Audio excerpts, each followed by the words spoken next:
Kalalabas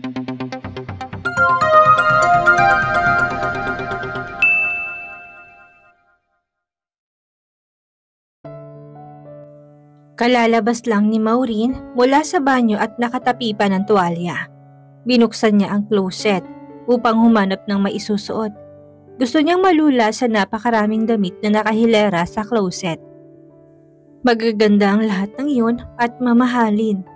Buong buhay niya'y hindi siya mahirap pero hindi siya nagmamay-ari ng mga ganun kagaganda at mamahaling damit. Hindi dahil sa hindi niya kayang bumili mula sa allowance niya kung hindi walang silbi gaano man kaganda ang isang damit sa dati niyang anyo. Kahit ang mga panloob ni Carol ay pulos mga designer sleevel, all in scanty laces and string bikinis. For her, they do not serve the purpose dahil halos walang namang natatakpan. Kumuha siya ng isang kulay puting lace panties at sinuot, kasabay ng pagbagsak ng tuwalya sa sahig.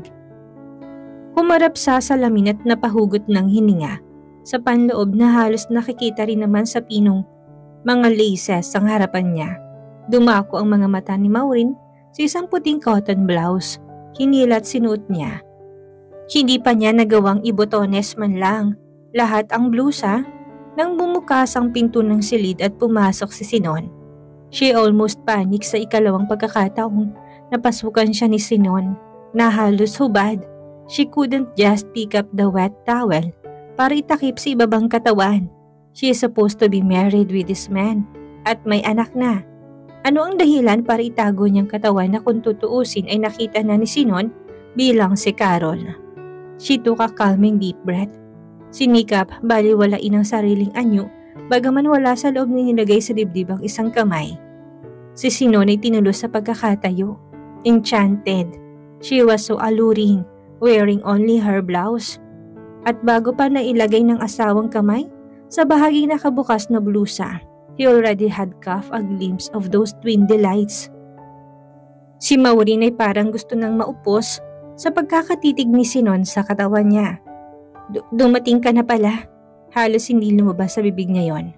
Kani-kanina pa, he said in a harsh voice. Humugot ng hininga tinuon sa mukha niyang mga mata. Bahagyang nagsalubong ang mga kilay ng lalaki sa embarrassment na nasisilip sa mga mata ni Maureen, and her face turned rosy pink to emphasize the obvious. Hindi kaya sumusobra ng drama ng asawa to play demure? But surely, hindi na-fake ang pamumula ng mukha o dala marahil yun ng hot water mula sa shower. May kailangan ka sa akin? Nautal pa ring sabi ni Maureen. How she wished na lumabas ulit ang lalaki. May tawag ka sa telepono. Ani ni Sinon na naalala kung bakit napapanik siya sa halip na sa library magtuloy. Kaibigan mo raw, Elise ang pangalan. Wala akong natatanda ang may kaibigan o kakilala kang Elise. Umilap ang mga mata ni Maureen at binalik ang tingin sa loob ng closet. Naghanap ng short spalda o pants na maisusuot at dahil nalilito hindi mahagip ng tingin ang hinahanap. May mga kaibigan akong hindi mo kakilala. Sagot niya na yumuko sa closet. Unaware na sa ginagawa'y lalong natambad sa lalaking likuran niya. Sinon inhaled sharply, firm and rounded hips and the perfect behind. His desire failed to notice some changes that lingered in his mind. Sagutin mo sa extension, Carol. Wika ni Sinon sa nanunuyong lalamunan. Kanina pa sa linyang kaibigan mo. Muling tumuwid ng tayo si Maureen. Tinuon ang tingin sa telepono sa table lamp sa tabi ng kama. Magbibihis muna ako. Hindi niya yata magagawang humakbang patungo doon ng half-naked habang nagmamasid si Sinon. Does it matter? Muling hinagod ni Sinon ang tingin ng asawa. He couldn't help the teasing tone dahil na rin sa nakikitang pagkailang ni Carol. Pagkailang na nagpapagulo sa isip niya at gusto niyang magalit. This is ridiculous, Carol. You are acting as if I haven't seen your body. You didn't suffer from amnesia, kaya siguro'y madali mong maalala kung paano mo baliwalang nilalantad ang katawan mo sa akin o kahit na marahil sa kaninong lalaki. Hindi sinagot ng dalaga yon. Sa halip ay humakbang patungo sa kinalalagyan ng telepono sa tabi ng night lamp. I'll take that call. She was fully aware na halos sinuhubaran siya ng tingin ni Sinon. Subalit wala siyang magagawa. kahit na gusto niyang matunaw sa kahihiyan. Sa buong buhay niya wala pang taong nakakita sa kanyang hubad, babae man o lalaki, hanggang sa mga sandaling iyon. Oh well, hindi kasali doon ang mga panahong pinaliliguan at binibihisan siya ng lola at yaya niya. Sa nanginginig na mga kamay ay dinampot ni Maureen ng telepono. Hello? Yes. Nag-angat siya ng tingin kay Sinon at umaasang lumabas ito pero nanatiling nakatitig sa kanyang lalaki. At dahil hawak niya ang telepono sa dalawang kamay ay naiwang nakahantad ang dibdib niya para sa mga mata nito. Instantly, his anger turned to desire. Maureen, hindi ko nakausap ang papa mo. Ang sabi ng matandang babae na katiwala niya raw doon ay umalis ang papa mo kasama asawa niya at may sinadya sa bayan. Si Elise sa kabilang linya. Sa kabila ng hindi malaman ni Maureen kung saan itutunang pansin nakadama siya ng relief. Did you ask for me? Sa palagay niya safe ang sinabi niya sa pandinig ni Sinon. Yes, at walang maisagot ang matanda. Umalis ka daw nang walang paalam and she sounded so worried about you. Si Sinon na hindi maintindihan ng sarili kung bakit nanatili nakatayot pinagmamasdan ng asawa. Her sensuality amazed him.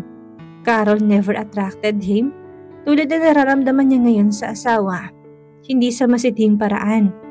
Sa mga panahong nagtatalik sila bilang mag-asaway, dala lamang yon ng pangangailangan ng laman at hindi mahirap para kay Carol na pukawin ang lust niya.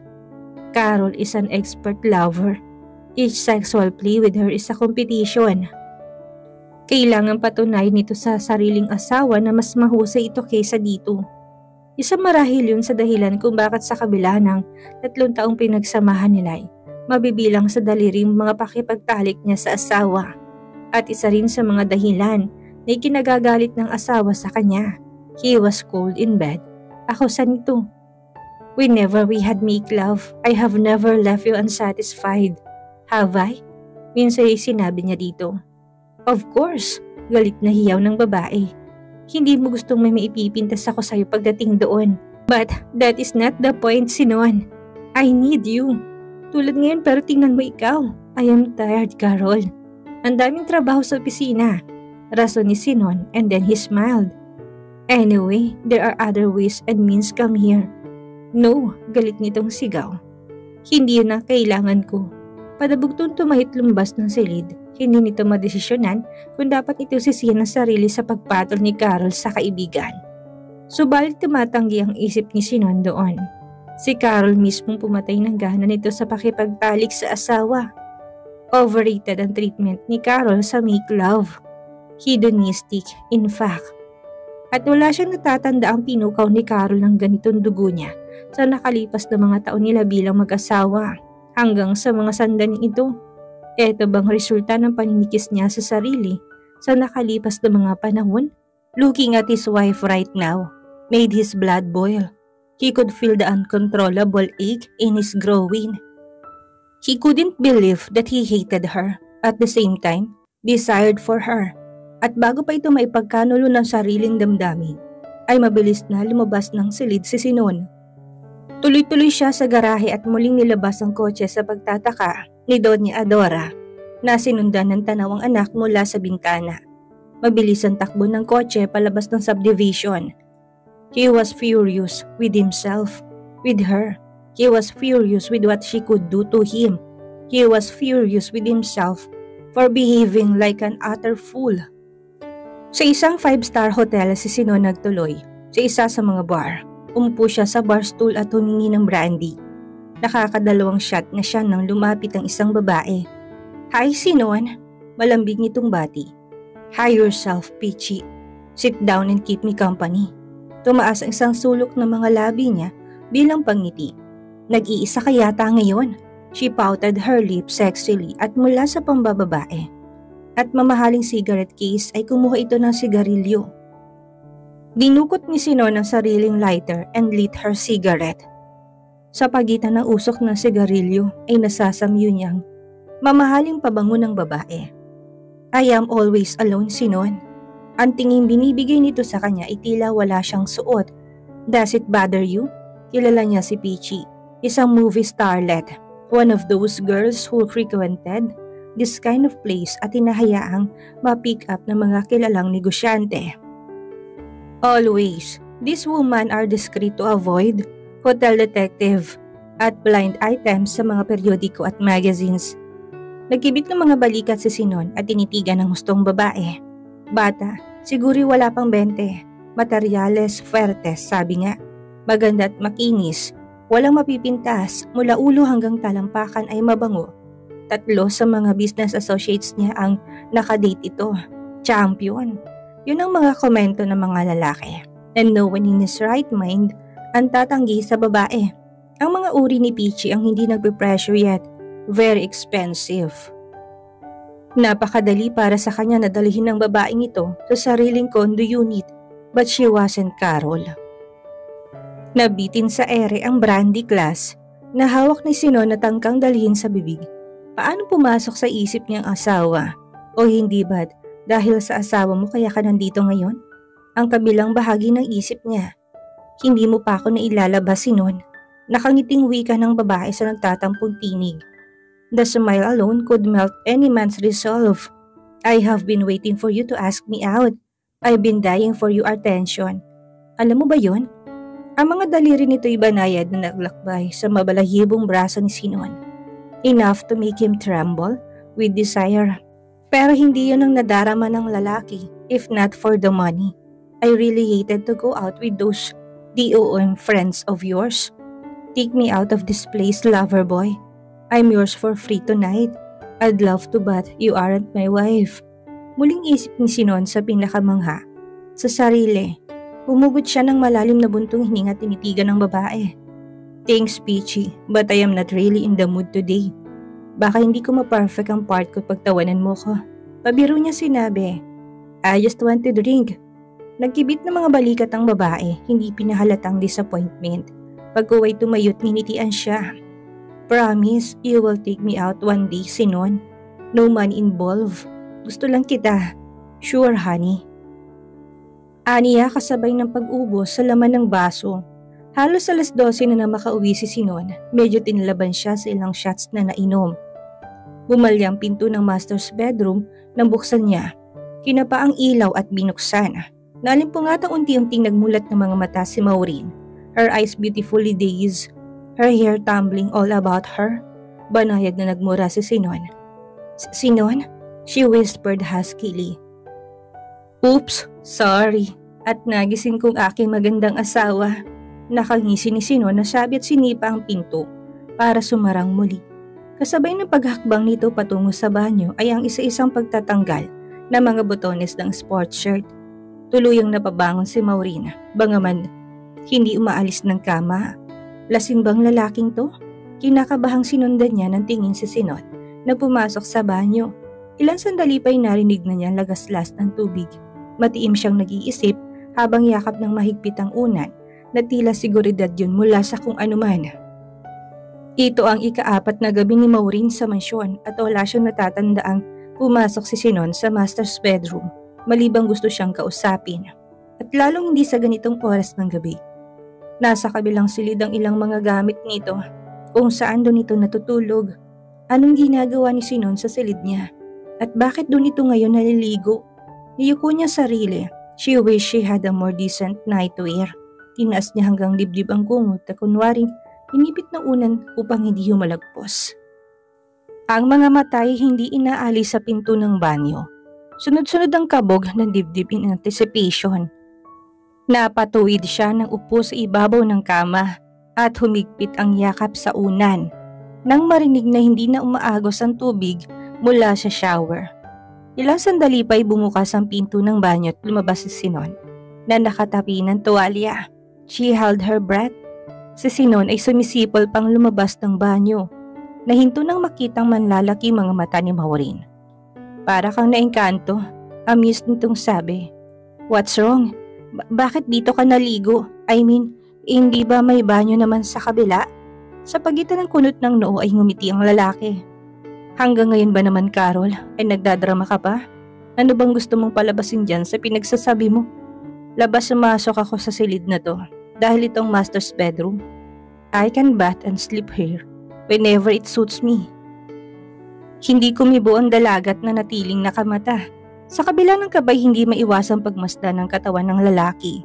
He was tall, lit and muscled, strikingly handsome. Ito ang kauna-unahang pagkakataon sa buhay ni Maureen na makakita ng semi-nude na lalaki. Hindi pa halos naaalis sa isip niya yon na biglang ibagsak ni Sinon sa sahigang tuwalya. Kasabay ng paghulagpos ng matalim na hiningay ng lalaki mga mata ni Maureen. She wanted to take her eyes off of him pero tila siya hinihipnotismong tinitigan ng lalaki as if he was a giant magnet at isa siyang munting spile. Drawn to him slowly, he was so Si Sinon ay nawalang ngiti sa mga labi sa pagkamanghang nakita sa mukha niya. Nagbabadyang mga mata niya ng sari-saring emosyon, amazement and fear. Yes, fear. Humakbang ang lalaki palapit sa kama and all his naked glory. I am sleeping right here, Carol, deklara ni Sinon nang biglang nagpatutlag kay Maureen. No, tumaas ang mga kilay ni Sinon sa iritasyon. No, come on Carol, pasado 12:00 na para sa mga ganitong usapan. I may be divorcing you but at this moment, you are still my wife. At inabot ni Sinon ng dalaga sa panggigilalas ni Maureen. You can't do this, Sinon, aniya sa nanginginig na tinig. I won't allow it. You won't allow it? Isang malakas na tawang pinakawalan ni Sinon. Pagkatapos ay hinapit siya. Nagpumigla si Maureen. No, hindi mo magagawa to. You hated me, Sinon. She was terrified. Nalalanghap niya ang amoy ng alak mula dito. Hindi niya maiwasang manginig at matakot. Yes, pero hindi sa sandaling ito, Carol. And don't act as if you are an 18-year-old innocent. You never were. Sinubsob nitong mukha sa leg niya and kissed that delicate hollow of her throat. No, please. Bagaman may kung anong gumuhit na init sa kalamnam ni Maureen, ay nangibabaw pa rin ng takot. Tinulak niya ang lalaki. Alalahanin mong pinagtaksilan kita. Kami ni Renzo. It worked. Mara siyang binitawan ni Sinon at binalya pahiga sa kama. Nag-aapoy ang mga mata. You won't let me forget that, will you? He said in a calm anger. Kahit ilang sandali hindi mo gustong kalimutan kung ginawa niyo? Sa pagitan ng galit ay naroon ang pait sa tinig ni Sinon at natitiyak ni Maureen na hindi yun dahil sa pag-ibig sa asawa kundi dahil sa natapakang pagkalalaki. May tila malahiganteng mga daliri ang dumakot sa puso niya. Siyang nasaktan sa naging anyo ni Sinon. Pinagsisihan niyang sinabi, I'm sorry, Sinon. She whispered softly. May tenderness sa mga mata para dito. Hindi ko gustong sabihin yun. Wala sa loob ni Maureen na hinawakan ng braso nito. At iyon ang pagkakamaling nagawa niya dahil tila pareho silang napasong dalawa sa pagkakadikit na yon. How sorry you are? He asked in a soft and dangerous tone. Muling nalito si Carol. Umiwas ng tingin at nagyuko ng ulo. You really puzzled me, Carol. I could swear your eyes are not the same. Wika nito na mahigpit na hinawakan ng kamay niyang idinantay sa braso nito. And you've been playing this game dramatically. Now let me see kung hanggang saan mo pangangatawan ang kunwaring pagbabagong yan. Anong ibig mo sabihin? Kinakabahang tanong ni Maureen. Show me those changes in bed, wife. For a change really. Wika ni Sinon sa patuyang paraan. Bagaman bahagyang nagulat sa pagtukoy dito. Will you be as coy and demure as you wanted me to believe? Sinon, naputol ang sasabihin ni Maureen sa biglang paghapit sa kanya ni Sinon at ang paglapat ng mga labi nito sa kanya. She shivered instantly. Sa kauna-unahang pagkakataon sa buhay niya may lalaking nakahalik sa mga labi niya.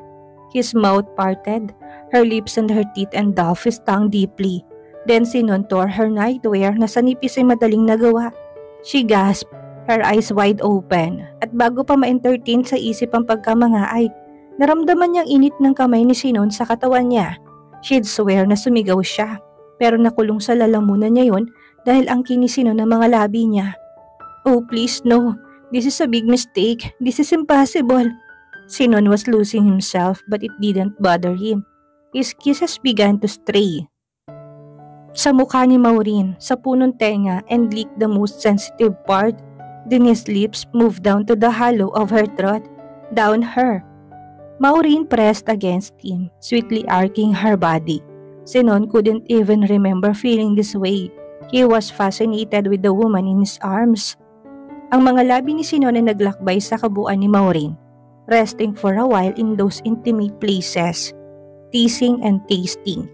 Natitiyak ni Maureen na mas nalulunod siya sa ginagawa ni Sinon kaysa kung nasa gitna siya ng laot. Ang takot sa isipan ay natatalo ng sensasyon na tuluyang nagpatangay ang dalaga. She writhed and twisted beneath him, cried, moaned, and gasped. Sinon couldn't taste enough of her. Her scent drove him wild. She was sweet, she was innocently wanton. Her hips firmer and smaller. At naninibago to. Bagaman hindi magkapuwang sa isip at damdamin ng kaisipang yon, he wanted her. Never wanted her before as much as he wanted her now. Pero sa kabila ng matinding pangangailangan ni Sinon, hindi niya gustong magmadali. He wanted to go slow and want her to want him with the same fever. Carol have always wanted you, Sinon? No, this is different. Hiyaw ng kabilang isip niya. I want her and she wants me like the way I want her to want me. At yun ang nararamdaman at ginagawa ni Maureen as if she had been waiting for this all her life. Nawala ng tuluyan sa isip ang matinong kaisipan. Ang kahinat na ng pagkawala sa sarili. Hindi siya inangkin ni Sinon malibang hindi na nito kayang tanggalan ng pagpipigil. And when he took her, he was stunned and it was too late to stop. In between confusion, passion and anger, he drove fast and rough and tore the barrier. He had never been so cruel all his life. He was so angry and yet no woman had ever made him act like this, as if he was some kind of a barbarian. Natilihan si Maureen, halos hindi huminga. She thought she died. Of course, she had known. Pero hindi niya maintindihan kung paano ang pleasure and delight sa unay naging ganito ang kasunod. Tila hinahati siya. She clutched on his shoulders while gritting her teeth. Then he went deep as he could go. And when he was shit deep inside her, he stopped. Open your eyes and look at me. Marahas ni Sinon na utos sa pagitan ng paghahabol ng hininga. No wonder those eyes are so different. Eyes that tortured him most of the time. Haunt him. Unti-unti nagmulat ng mga mata si Maureen. They were misty. Sa nanlalaking mga mata, she gazed at the blazing eyes above her. At dito na po nagtatapos ang ika-6 na kabanata ng ating kwento. At sana'y muli niyo po akong samahan sa mga susunod pang kabanata. Maraming salamat po at ingat po tayong lahat.